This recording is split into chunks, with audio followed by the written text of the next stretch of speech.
Hello and welcome to episode 18 of Rabbit Hole Reviews. Today we're gonna take a look at an optic primarily, but we're also gonna take a look at how this optic fits into the weapon system that it's mounted on. In this case, a Romanian WASR-10 side folder.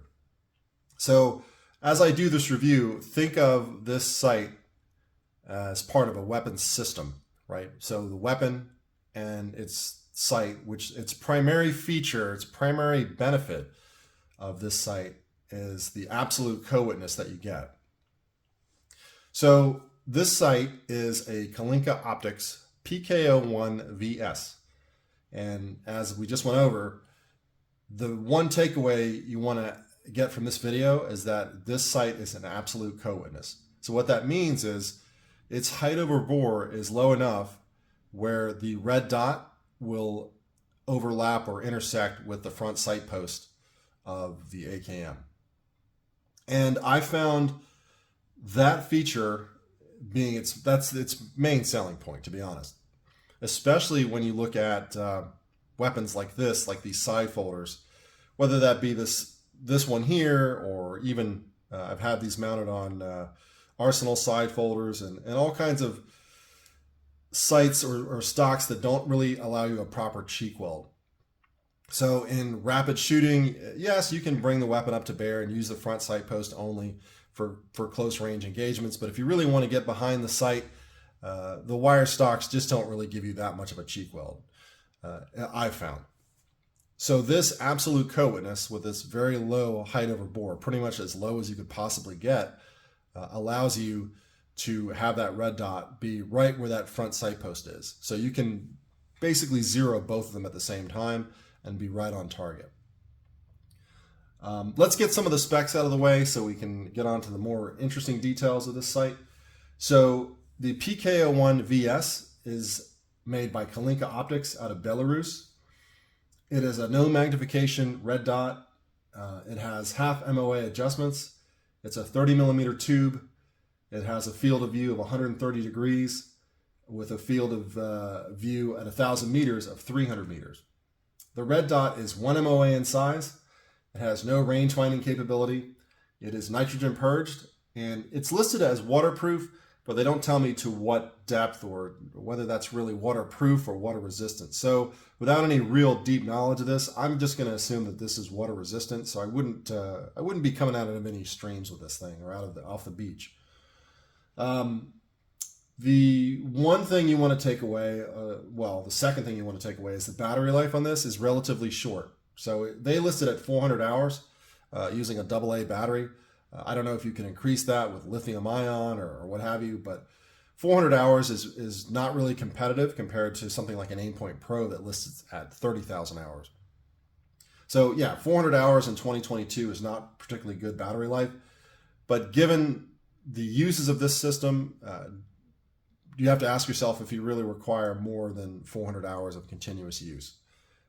The weight comes in at just over a pound. We're going to get that on the scale in a little bit.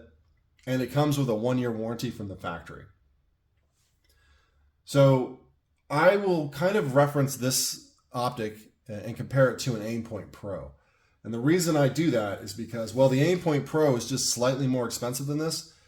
Street prices for these range, they're about $400. So the PK-01VS is not inexpensive. It's not the typical $100, $200 Russian optic. They are expensive, and they're currently on Amazon. I've bought them other places, but they range anywhere from $375 to $415. So not inexpensive, right? When you look at what's available for the $400 price range, whether that be a Holosun, a higher end Holosun, or an Aimpoint, you're talking Aimpoint money at this point, or very close to it. So that's something you want to really consider when looking at this optic. The one big takeaway, like we just talked about, is the height over bore it's excellent. In that role, it achieves it. So we'll go ahead and flip the weapon around so you can get a closer look. So it uses a typical Warsaw packed universal mount, which I'm going to be honest, I hate these mounts. I know a lot of optics, communist style optics or Eastern Bloc optics have that. It's not very, yes, you can adjust it, but it takes a little bit of effort. And I find that under, heavy use and recoil that these things actually work, they come loose. No matter how much you tighten them in the beginning, they do work their way loose. And I don't really have that problem with something like an AK Master Mount or American Defense or a lot of domestic manufactured AK mounts that are out today. I think are superior to this. The one benefit you do get is that this is an all-in-one unit. So it's a all metal housing, and the mount and everything comes as one. So you don't have to buy a separate mount. Now they have other Kalinka optics that don't have mounts. They think they have a PK-01V for Venezuela. They have one that you can mount directly to a Picatinny rail. So if you already have an AK Master Mount and you're not a fan of this Warsaw Pack style mount, you can get the one that is that will fit directly on top of your Picatinny rail, and that will give you very, very close to absolute co-witness. It'll probably be more of a 1/3 co-witness if you do that, but that allows you to use an already existing mount that you have that you, in my case, I would feel is superior in terms of its lockup and probably its durability, to be honest. Now, yes, these optics mounts have been proven.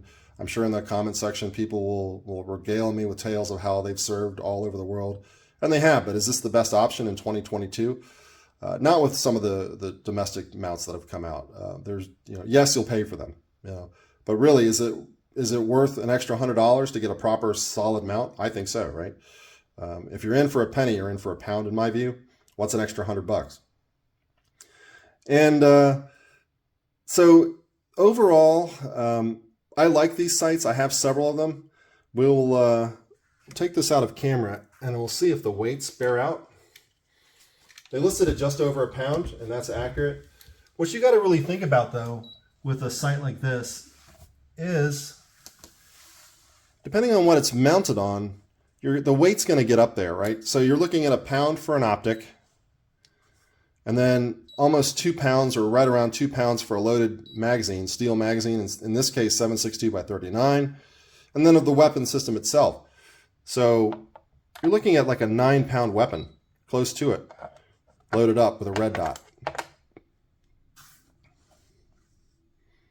Let's change it from grams to ounces. So I just got a reading of 16.5 ounces. Let's see if it'll do it again.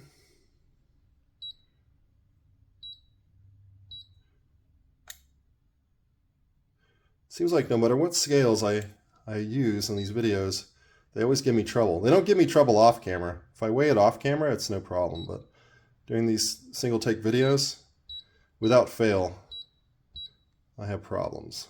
All right, so let's see if I can get another reading. All right, so 16.52 ounces, so just over a pound. So like I was saying, the weight issue is something to consider. Now, for what I'm using this for, I'm not that concerned about the weight. I want effective hits out to distance, and in that way it does do it. I've shot this weapon in particular out to 300 yards with this red dot and could hit, I don't know, 18-inch steel plates without any problems. I don't know if that's particularly good or not, but it gets it done with the proper ammo and if you do your part. I like the fact that it's a 1 MOA dot.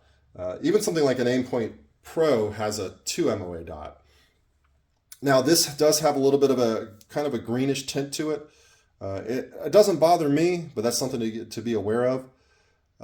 And really the question is, since I keep comparing this to an Aimpoint Pro, is should I get this over an Aimpoint? Well, so the Aimpoint Pro, as it comes with an AR style height mount, the heavy mount that it ships with, you could take that mount off and you could mount it with a low profile Picatinny mount. So what you'd have to do at that point is, of course, have an extra mount to mount it to an AKM. In this case, whether you could use an AK Master mount as one example. So you're looking at $150 for a mount, and then whatever 30mm QD or 30mm interface you're going to use to mount the 30mm Aimpoint Pro tube on top of that now extra mount that you bought. So there's extra money there. So you're looking at probably $600, close to $600 out the door versus this one, which is roughly $400. So a couple $100 more, and you're probably not going to get quite the co-witness.